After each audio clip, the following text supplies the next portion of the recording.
না। বিসমিল্লাহির রহমানির রহিম। প্রিয় শিক্ষার্থীবৃন্দ, আসসালামু আলাইকুম। আজকে যারা লাইভ ক্লাসে উপস্থিত হয়েছ তাদেরকে স্বাগতম।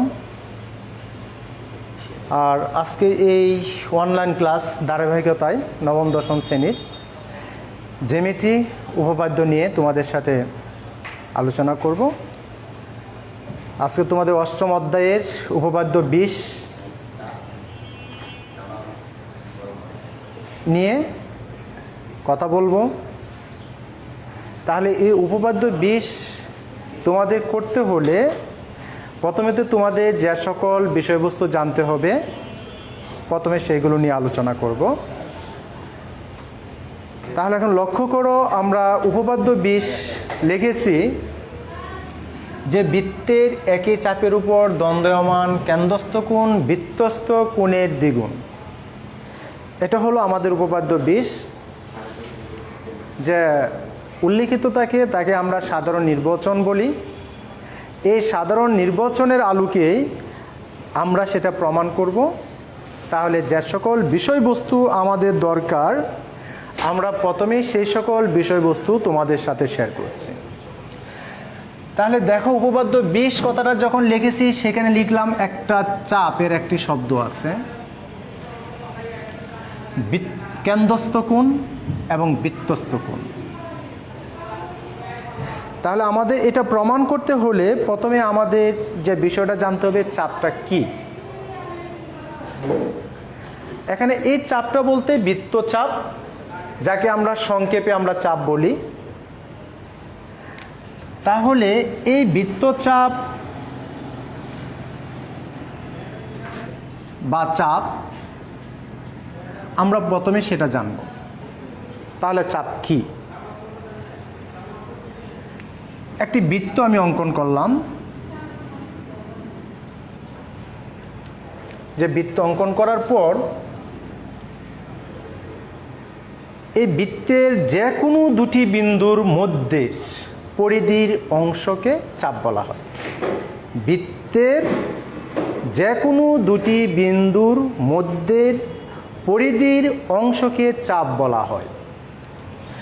দেখো, চাপ সংজ্ঞাটার মধ্যে পরিধি একটি শব্দ আসলো। তাহলে যারা লাইভ ক্লাসে উপস্থিত হয়েছ তাদের কাছে আমি 3টি শব্দে পরিধিটা জানতে চাই, যে বৃত্তের পরিধিটা কি। আশা করি লাইভ ক্লাসে যারা আছো তারা উত্তর দিবে, যে সকল শিক্ষার্থীবৃন্দ আছো। তাহলে পরিধি, তাহলে আমরা বললাম বৃত্তের যে কোনো দুটি বিন্দু। তাহলে বৃত্তের আমরা যে কোনো দুটা বিন্দু নিলাম, এ আর একটা বিন্দু নিলাম বি। তাহলে লক্ষ্য করো তোমরা বোর্ডে, যে বৃত্তের যে কোনো দুটি বিন্দুর মধ্যে পরিধির অংশকে চাপ বলা হয়। তাহলে দুটি বিন্দু নেওয়ার পর বৃত্তটি দুটি ভাগে বিভক্ত হয়েছে, এ একটি ভাগ আর উপরে আরেকটি ভাগ। এই দুটি ভাগের মধ্যে একটি অংশ তুলনামূলকভাবে ছোট, আরেকটি অংশ তুলনামূলকভাবে বড়। তাহলে এই যে তুলনামূলকভাবে বড় অংশটাকে আমরা বলবো অধিচাপ, আর ছোট অংশটুকুকে বলবো উপচাপ। তাহলে সেখানে দুটি বিন্দুর কথা বললাম। তাহলে আমাদের চাপের প্রান্তবিন্দু হবে দুটি, কারণ যে কোনো দুটি বিন্দুর মধ্যে। তাহলে চাপের প্রান্তবিন্দু হলো দুইটি।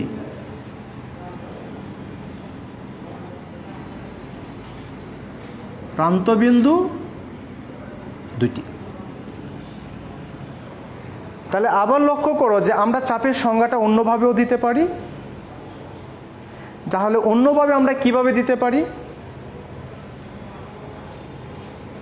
বৃত্তের যে কোনো বৃত্তকে দুটি অংশে বিভক্ত করে। তাহলে যেটা কি? তাহলে যে হলো বৃত্তের যে কোনো দুটি বিন্দুর সংযোজক রেখাংশকে বৃত্তের যে বলা হয়। তাহলে লক্ষ্য করো, আমরা একটা যে অঙ্কন করলাম, এ এবং বি বিন্দুতে একটি যে অঙ্কন করলাম। এতে বৃত্তের দুটি অংশে বিভক্ত হয়েছে। এ দেখো, উপরে একটি অংশ এবং এর নিচের একটি অংশ। তাহলে এই এক একটি অংশ হলো বৃত্তচাপ। তাহলে সেখানেও যে অংশটি বড় অধিচাপ, আর যে অংশটি ছোট তা উপচাপ। এখন যদি এই যেটি বৃত্তের কেন্দ্র দিয়ে অঙ্কন করি, যে আমরা যেটা বৃত্তের কেন্দ্র দিয়ে অঙ্কন করলাম,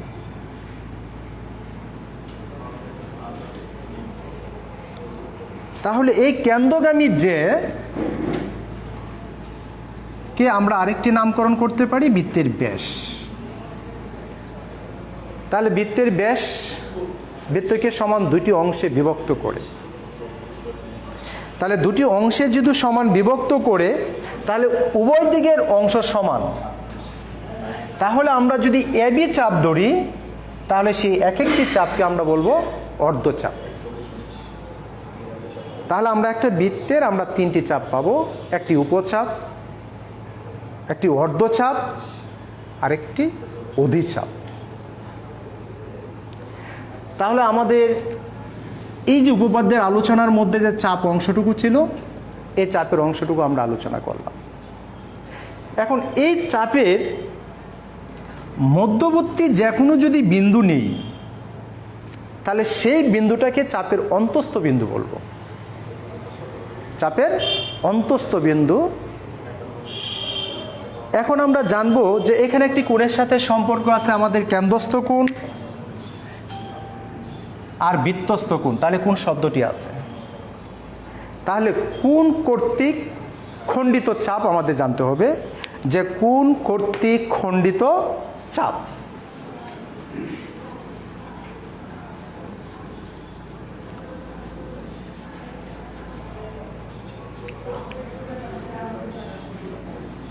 কোণ কর্তৃক খণ্ডিত চাপ। তাহলে এখন আসলো যে কোণ কর্তৃক খণ্ডিত চাপ। তাহলে সেই জিনিসটা কিভাবে হবে? একটি কোণ কোনো বৃত্তকে একটি চাপে খণ্ডিত বা চিহ্ন করে বলা হবে তখন যে একটি কোণ কোনো বৃত্তে একটি চাপ খণ্ডিত বা চিহ্ন করে বলা হয় তখন চাপের প্রান্তবিন্দু কোণটির বাহুতে অবস্থিত হয়। চাপের প্রান্তবিন্দু কোণটির বাহুতে অবস্থিত হয়। কোণের বাহুতে অবস্থিত। 2 নম্বর শর্ত, কোণের প্রত্যেকটি বাহু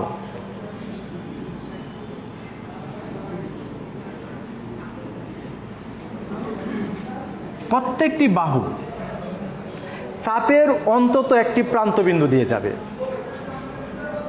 চাপের অন্তত একটি প্রান্তবিন্দু দিয়ে যাবে। একটি প্রান্ত বিন্দু দিয়ে যাবে।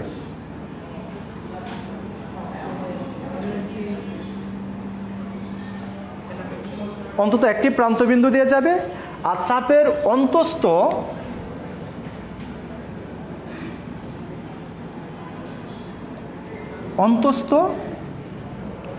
সকল বিন্দু বা প্রত্যেকটি বিন্দু কোণটির অভ্যন্তরে থাকবে। বিন্দু কোণটির অভ্যন্তরে থাকবে।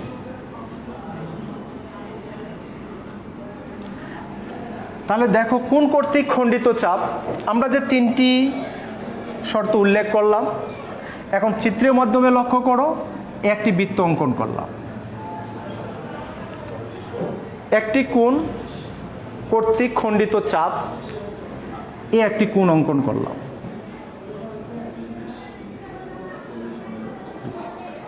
তাহলে আমাদের এখানে কোনটি কোনটা? সাধারণ শীর্ষবিন্দু কোনটা? সি। তাহলে এসিবি একটি কোণ। তাহলে চাপের প্রান্তবিন্দু কোণের বাহু, তাহলে কোণের বাহু কি হলো? এসি আর হলো বিসি। এই দুটি বাহু এ বিন্দু এবং বি বিন্দু দিয়ে গমন করলো। তাহলে এখানে এবিটা হলো চাপ। তাহলে চাপের প্রান্ত বিন্দু এ আর বি, এবং কোণের প্রত্যেকটি বাহু, তা দেখো কোণের আমাদের দুটি বাহু থাকে, এই দুটি বাহুর প্রত্যেকটি চাপের প্রান্ত বিন্দু দিয়ে গিয়েছে, এ বিন্দু দিয়ে গিয়েছে, আবার বি বিন্দু দিয়ে গিয়েছে। এর জন্য শর্তের মধ্যে বলা হলো চাপের বিন্দু দুটির অন্তত একটি প্রান্ত বিন্দু দিয়ে যাবে। তারপর বলা হলো চাপের অন্তস্থ বিন্দু, তাহলে এই চাপের অন্তস্থ যদি একটি বিন্দু পি নেই, তাহলে এই পি বিন্দুটি এসিবি কোণের মধ্যে অবস্থিত। তাহলে এই দেখো আমাদের আসলো কোণ কর্তৃক খণ্ডিত চাপ।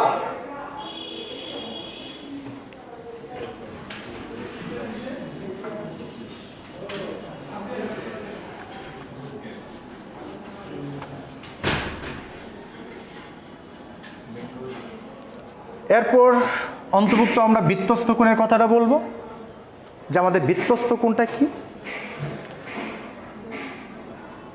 আমরা একটা বৃত্ত অঙ্কন করলাম, তাহলে এই সংজ্ঞার আলোকে যদি আমরা বলি, বৃত্তের যে কোনো দুটি যে পরস্পরকে বৃত্তের উপরে কোনো বিন্দুতে ছেদ করে, তাহলে দেখো আমরা বৃত্তের দুটি যে অঙ্কন করলাম, এ সি, আরেকটি যে অঙ্কন করলাম বিসি।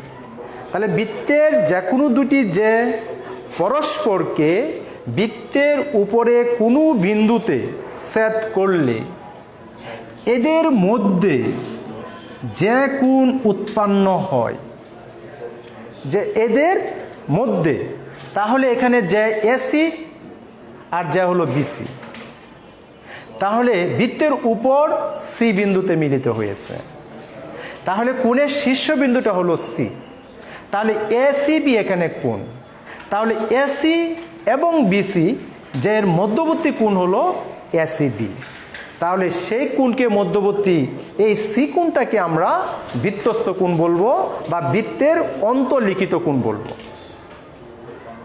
তাহলে প্রত্যেক বৃত্তস্থ কোণ বৃত্তে একটি চাপে খণ্ডিত করে, তাহলে দেখো প্রত্যেক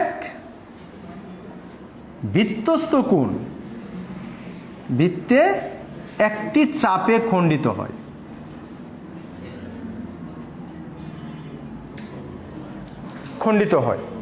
এবং যে চাপে খণ্ডিত হয় বৃত্তস্থ কোণ এই চাপের উপর দ্বন্দ্বয়মান।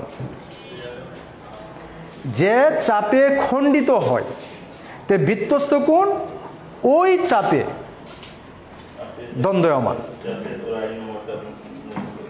তাহলে এখানে এই সি কোণ প্রান্তবিন্দু বাহুটার এ আর একটা হলো বি, তাহলে এসিবি কোণটি এ বি চাপের উপর দ্বন্দ্বয়মান। এই চাপ হতে পারে উপচাপ, হতে পারে অর্ধচাপ, হতে পারে অধিচাপ। তাহলে দেখো আমরা এখানে বৃত্তস্থ কোণের কথাটা বললাম, এরপর আসলো আমাদের কেন্দ্রস্থ কোণ।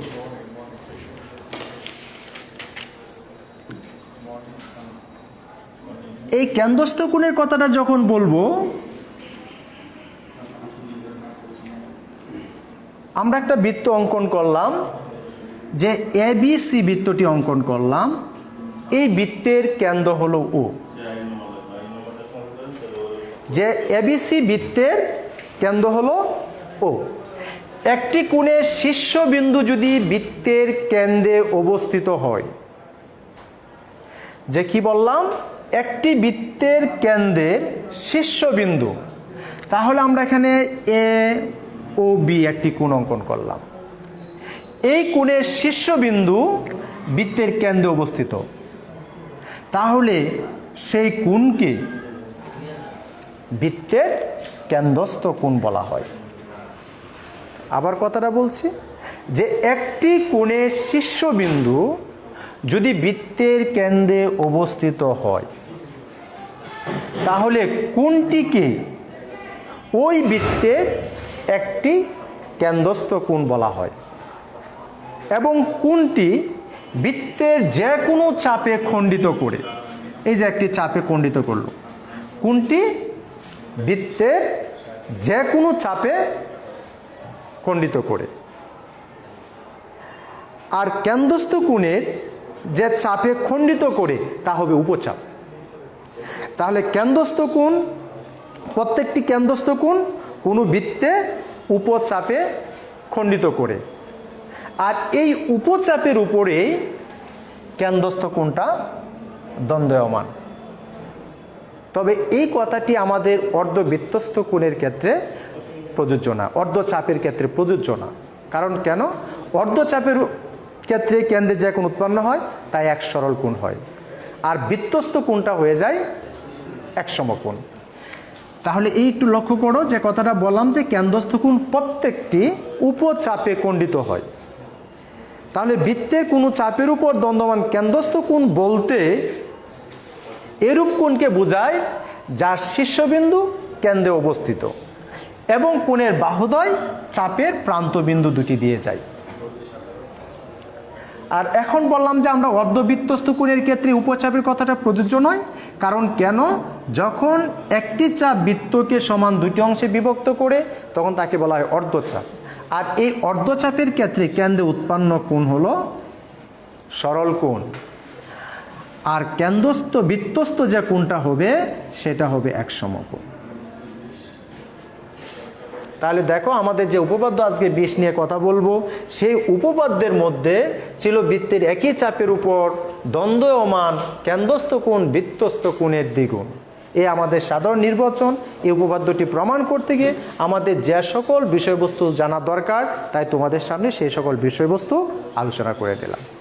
এখন আসো আমরা সেই উপপাদ্যটা প্রমাণ আজকে আমরা করব।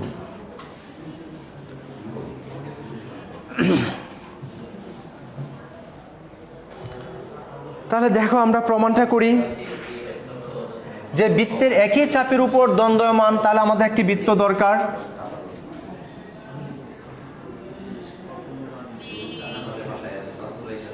এই দেখো একটি বৃত্ত অঙ্কন করলাম, এই বৃত্তটার নাম দিলাম ডি অর্থাৎ এবিসি। তা আমরা বললাম যে মনে করি ও কেন্দ্র বিশিষ্ট এবিসি বৃত্তের, তাহলে এ আসলো বৃত্তের একই চাপ, তাহলে আমরা একটা চাপ নিলাম বিসি। তো একই চাপ এর উপর দ্বন্দ্বয়মান বৃত্তস্থ কোণ নিলাম বিএসি, আর কেন্দ্রস্থ কোণ নিলাম বিওসি। কারণ আমরা আগে বললাম যে বৃত্তস্থ কোণের শীর্ষবিন্দু থাকবে বৃত্তের উপর, আর কেন্দ্রস্থ কোণের শীর্ষবিন্দু হবে কেন্দ্রেতে, বৃত্তের কেন্দ্রেতে। তাহলে সেই আলোকে আমরা চিত্রটা অঙ্কন করলাম। তাহলে আমাদের এই সাধারণ নির্বাচনের আলোকে আমাদের বিশেষ নির্বাচনটা বর্ণনা দিতে হবে, তবে বিশেষ নির্বাচনটা হবে চিত্র নির্ভর। তাহলে তোমাদের লেখার ক্ষেত্রে একটা জিনিস মনে রাখতে হবে, বিশেষ নির্বাচন সর্বদাই চিত্রের নিচে হবে, ডানে বামে উপরে হবে না, এটা লক্ষ্য রাখতে হবে। আমাদের বইয়ের মধ্যে হয়তো উপরে ডানে বামে লেখা আছে, তোমরা সেভাবে যাবা না, কারণ এটা হলো আমাদের যে কোনো উপপাদ্য প্রমাণের ক্ষেত্রে উপপাদ্যের চিত্র অঙ্কন করে তারপর বিশেষ নির্বাচনটা লিখতে হয়। তাহলে কারণ বিশেষ নির্বাচন চিত্র নির্ভর। তাহলে আমরা এখানে একটু বিশেষ নির্বাচন লিখলাম যে মনে করি ও কেন্দ্র বিশিষ্ট এবিসি বৃত্তে একই চাপ বিসি এর উপর, দেখো একই চাপ বিসি এর উপর দ্বন্দ্বয়মান বৃত্তস্থ কোণ বিএসি। এখন ভাবতে পারো যে আমরা এখানে কেন বৃত্তস্থ কোণটা আগে লিখলাম, কারণ কেন্দ্রস্থ কোণ বৃত্তস্থ কোণের দ্বিগুণ, তাহলে আমাদের শর্তের মধ্যে আগে বৃত্তস্থ কোণটা আসবে, যে বৃত্তস্থ কোণের দ্বিগুণ। সেক্ষেত্রে যদি ধরতে অনেক সময় সমস্যা হয়, তোমরা বিভক্তি লক্ষ্য করবা যে কার সাথে বিভক্তিটা যুক্ত আছে। এখানে র বিভক্তিটা যুক্ত আছে বৃত্তস্থ কোণের ক্ষেত্রে, তাই যে সাথে বিভক্তি যুক্ত থাকে সেটাকে আগে ধরে নিতে হবে। তাহলে দ্বন্দ্বমান বৃত্তস্থ কোণ বিএসি এবং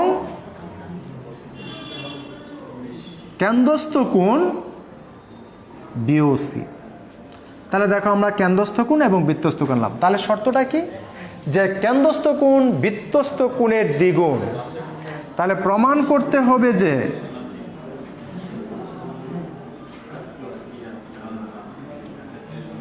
যে কেন্দ্রস্থ কোণ বৃত্তস্থ কোণের দ্বিগুণ।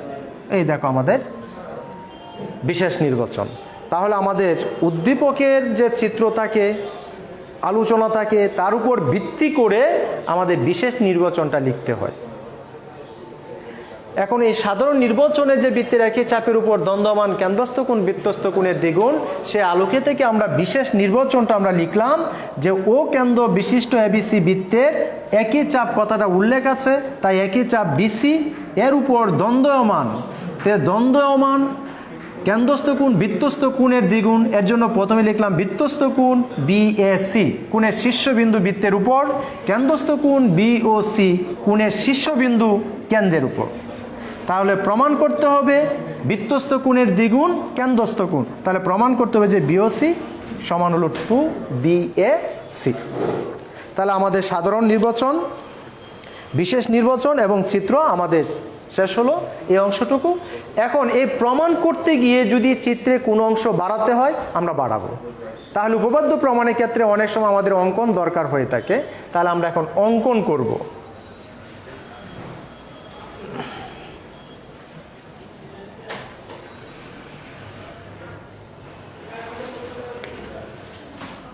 তাহলে দেখো অঙ্কন কি হলো? আমরা ধরে নিলাম বা মনে করলাম যে এসি রেখাংশ কেন্দ্রগামী নয়। তা আমরা মনে করি এসি রেখাংশ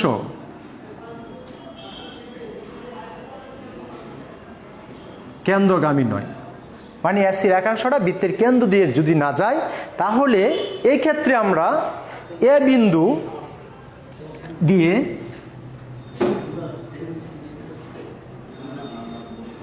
এক্ষেত্রে এ বিন্দু দিয়ে কেন্দ্রগামী রেখাংশ এডি আঁকি। তাহলে দেখো এ বিন্দু দিয়ে কেন্দ্রগামী রেখাংশ আমরা এডি আঁকলাম। তাহলে আমাদের অঙ্কনের বিবরণটুকু শেষ হলো যে মনে করি এসি রেখাংশ কেন্দ্রগামী নয়, এসি রেখাটা বৃত্তের কেন্দ্র দিয়ে যায় না, তাহলে এই ক্ষেত্রে কেন্দ্রগামী রেখাংশ এডি আমরা অঙ্কন করলাম। তাহলে অঙ্কন শেষ। এখন আসো আমাদের প্রমাণ। আমরা প্রমাণের ক্ষেত্রে আমাদের বিওসি এবং বিএসি কোণের মধ্যে সম্পর্ক স্থাপন করব। তাহলে প্রমাণ,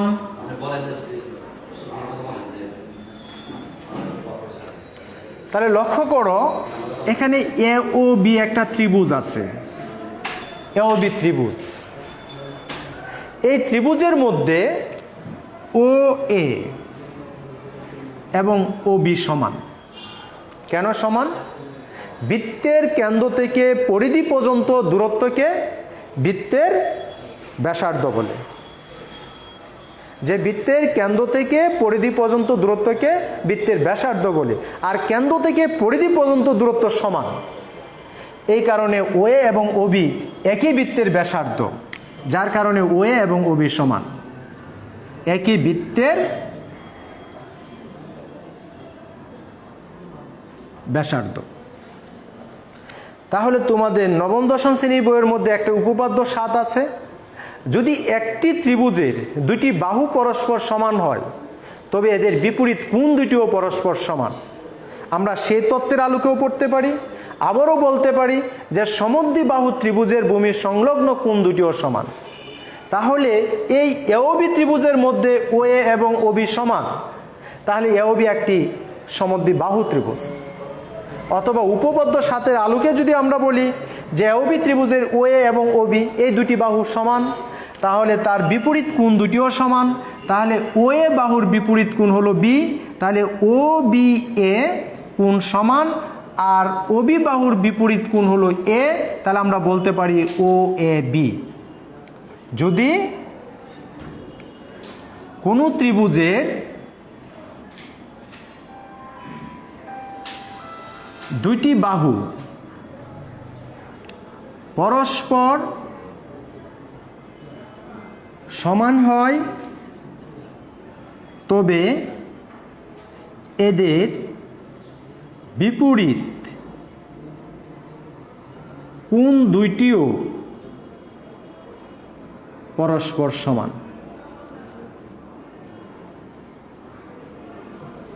এই তত্ত্বের আলোকে আমরা সেটা লিখতে পেলাম যে বিপরীত কোণ দুইটিও সমান। আবার দেখো ত্রিভুজ A O B, A O B এর বহিস্থ কোণ বিওডি, বহিস্থ কোণ বিওডি। তাহলে এই তত্ত্বটা কি, আমরা যদি কোনো ত্রিভুজের একটি বাহুকে বর্ধিত করি তাহলে যে বহিস্থ কোণ উৎপন্ন হয় তা বিপরীত অন্তস্থ কোণ দুটির সমষ্টির সমান। তাহলে এই জায়গায় এওবি ত্রিভুজের এও বাহিটাকে আমরা ডি পর্যন্ত বর্ধিত করলাম, ফলে বহিস্থ কোণ বিওডি উৎপন্ন হয়েছে। এই বহিস্থ কোণ বিপরীত অন্তস্থ, তাহলে বিপরীত অন্তস্থ কোণ দুটি হবে বিওডি কোণের সন্নিহিত কোণ বাদ দিয়ে ত্রিভুজের যে দুটি কোণ আছে এই দুটি কোণকে বিপরীত অন্তস্থ কোণ বলা হয়। তাহলে এই আলোকে দেখো এওবি ত্রিভুজের বহিস্থ কোণ বিওডি সমান ও A B plus O B A. কারণ কি, ত্রিভুজের বহিস্থ কোণ বিপরীত অন্তস্থ কোণ দ্বয়ের সমষ্টির সমান। দেখো আমরা এই শর্ত থেকে লিখতে পারি বা এই বি ও ডি সমান, এই দেখো ও বি এ সমান লিখতে পারি ও এ বি, কারণ আমাদের টার্গেট এ কোণের মধ্যে যাওয়া। ও এ বি প্লাস এই ও বি এর পরিবর্তে লিখলাম ও এ বি, বা বি ও ডি সমান হলো 2 ও এ বি। যে কেন, সুতরাং ও বি এ কোণ সমান হলো ও এ বি কোণ। আমরা এই কারণে এখন দেখো বিওডি সমান আমরা 2 ও এ বি লিখলাম, তাকে এক নং একটি সমীকরণ দিলাম। আবার লক্ষ্য করো যে এওসি ত্রিভুজের ক্ষেত্রে ও এ আর ওসি সমান, তাহলে সি কোণ আর এ কোণ সমান। আবার এই ত্রিভুজের মধ্যে এও ডি পর্যন্ত বর্ধিত করলাম, ফলে বহিস্থ কোণ সিওডি উৎপন্ন হয়েছে, সিওডি উৎপন্ন হয়েছে। তাহলে বিপরীত অন্তস্থ কোণ দুটির সমষ্টি সমান। এই একই আলোকে আমরা বলতে পারি যে একইভাবে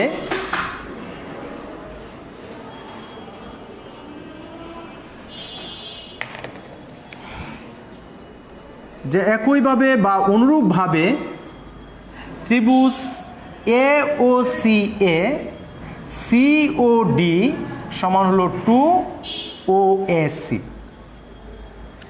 আমরা সি কোণটাকে না নিয়ে কেন এ কোণটা নিলাম, কারণ আমাদের সম্পর্কটা এ কোণের সাথে আসতে হবে। তাহলে এটাকে দিলাম আমরা 2 নং সমীকরণ। এই 1 নং ও 2 নং যোগ করে পাই। তাহলে দেখো 1 নং এর মধ্যে বাম পক্ষে আছে বিওডি আর 2 নং এর বাম পক্ষে আছে সিওডি। বাম পক্ষের সাথে বাম পক্ষ, ডান পক্ষের সাথে ডান পক্ষ আমরা যোগ করব। আমরা যোগ করে নিলাম।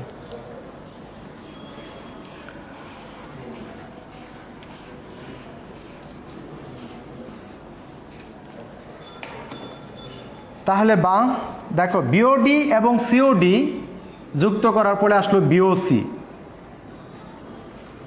আর এই জায়গায় 2 কমন যায়, O A B plus O O A C. তাহলে ও এ বি এবং ও এ সি যুক্ত করার পরে আসলো বিএসি।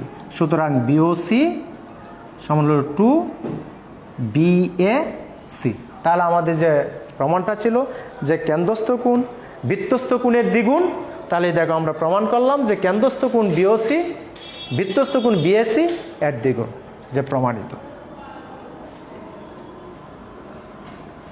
তাহলে আমি আশা করব তোমরা বাসায় এই উপপাদ্যটা প্র্যাকটিস করবে, আর যদি কোনো সমস্যা হয় আমাদেরকে জানাবে, মেসেঞ্জারের মাধ্যমে জানাবে, এর উত্তর দিতে চেষ্টা করবো। তা আজ এ পর্যন্ত এখানেই শেষ। সবাই ভালো থাকো, সুস্থ থাকো, আল্লাহ হাফিজ।